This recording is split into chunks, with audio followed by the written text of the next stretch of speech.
मुझे अगर इस ऑफिस में, बीजेपी के ऑफिस में सिक्योरिटी रखना है तो मैं अग्निवीर को प्राथमिकता दूंगा। एक तरफ अग्निवीर योजना को लेकर पूरे देश में बवाल मचा है, तो दूसरी तरफ 4 साल बाद अग्निवीर सेवा समाप्त होने पर भाजपा अपने दफ्तरों में अग्निवीरों से दरवानी कराएगी, दाएं बाएं और लेफ्ट राइट कराएगी। ये हम नहीं कह रहे, ये खुद भाजपा के एक नेता कह रहे हैं। जरा आप भी सुनिए। मुझे अगर इस ऑफिस में, बीजेपी के ऑफिस में सिक्योरिटी रखना है तो मैं अग्निवीर को प्राथमिकता दूंगा।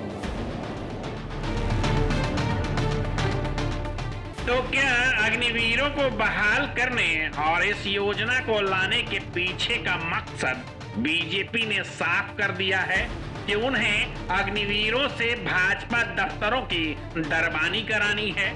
सबसे बड़ी पार्टी बीजेपी के देश भर में 200 से अधिक आलीशान कार्यालय खुल चुके हैं और 300 खुलने वाले हैं। क्या इन सबों में अग्निवीरों से दरबानी कराएंगे? मुझे अगर इस ऑफिस में, बीजेपी के ऑफिस में सिक्योरिटी रखना है तो मैं अग्निवीर को प्राथमिकता दूंगा।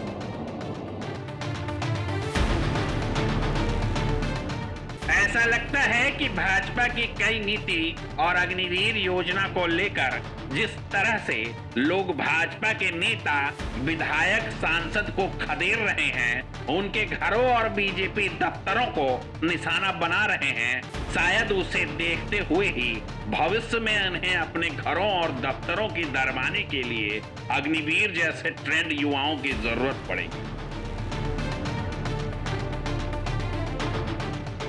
इसलिए 4 साल की नौकरी का एक लॉलीपॉप भारत के तमाम बेरोजगारों को तो नहीं थमा रही बीजेपी, पर लगता है देश भर के युवा और खासकर बिहार के युवाओं ने 4 साल की नौकरी के बाद भाजपा के दफ्तर में दरबानी करने की इस मंशा को पहले ही भांप चुके हैं। शायद इसलिए भाजपा के नेता, विधायक और सांसद को लोग खदेड़ रहे हैं, उनके दफ्तरों और घरों को निशाना बना रहे हैं। इस हो हंगामे के बीच भाजपा के 12 नेता को वाई श्रेणी की सुरक्षा केंद्र की तरफ से दे दी गई है। सिर्फ दे ही नहीं दी गई है, इन 12 नेताओं ने इसे लपक कर झट से पकड़ लिया है। यानी बिहार सरकार में शामिल भाजपा के प्रदेश अध्यक्ष संजय जायसवाल, 2 डिप्टी सीएम, सांसद और विधायक को बिहार पुलिस की सुरक्षा पर विश्वास नहीं है। ये अब केंद्रीय सुरक्षा के घेरे में रहेंगे।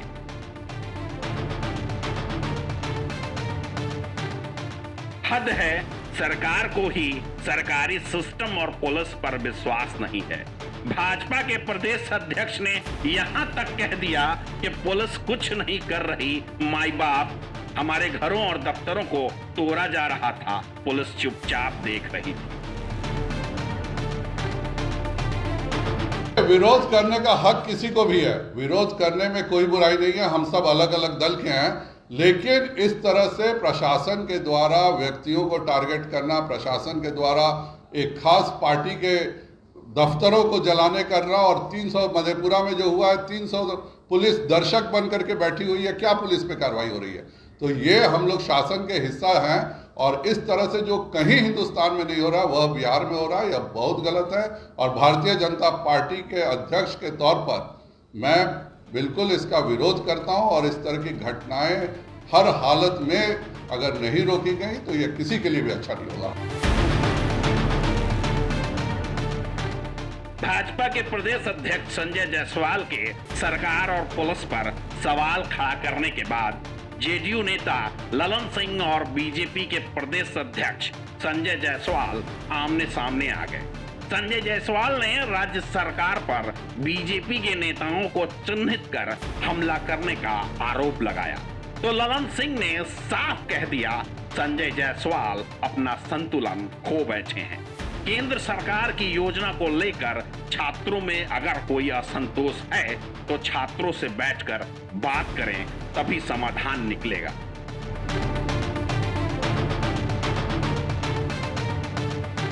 भारतीय जनता पार्टी को एड्रेस करना चाहिए, उनकी मन की जो आशंका है उसको दूर करना चाहिए। उसके बजाय वो प्रशासन पर आरोप लगा रहे हैं। अरे प्रशासन क्या करेगा? प्रशासन को कहां से क्या मतलब है भारतीय जनता पार्टी से और जनता दल यू से?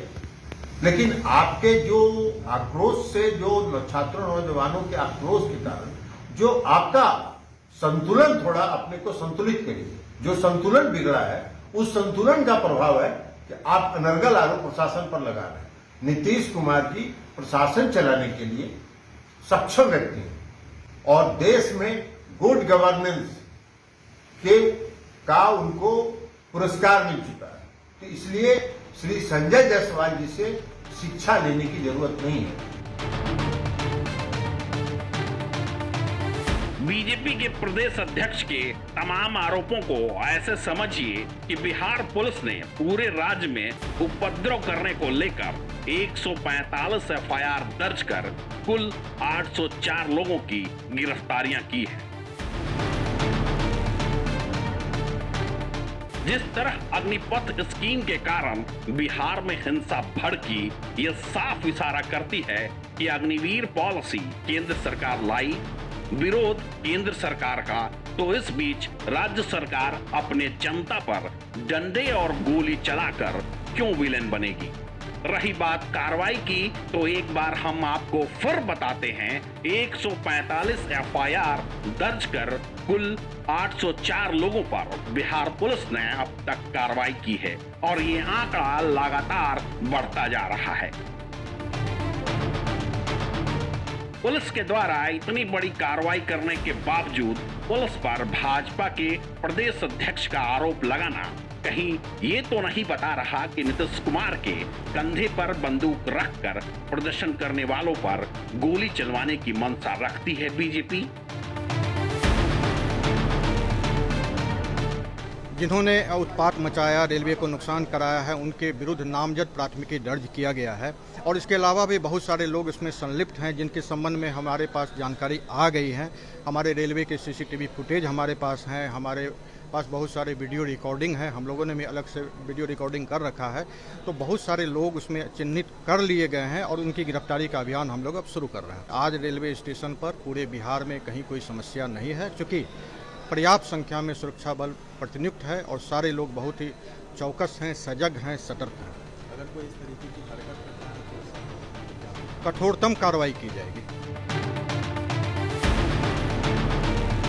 खैर साफ है, बवाल, तोड़फोड़, सरकारी संपत्ति का नुकसान किसी भी समस्या का समाधान नहीं है।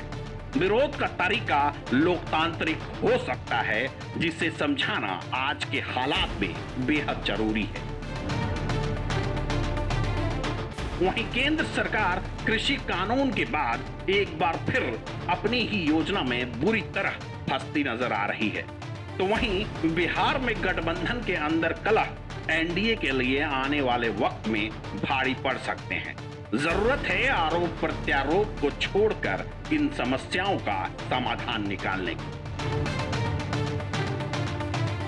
News live desk, Patna.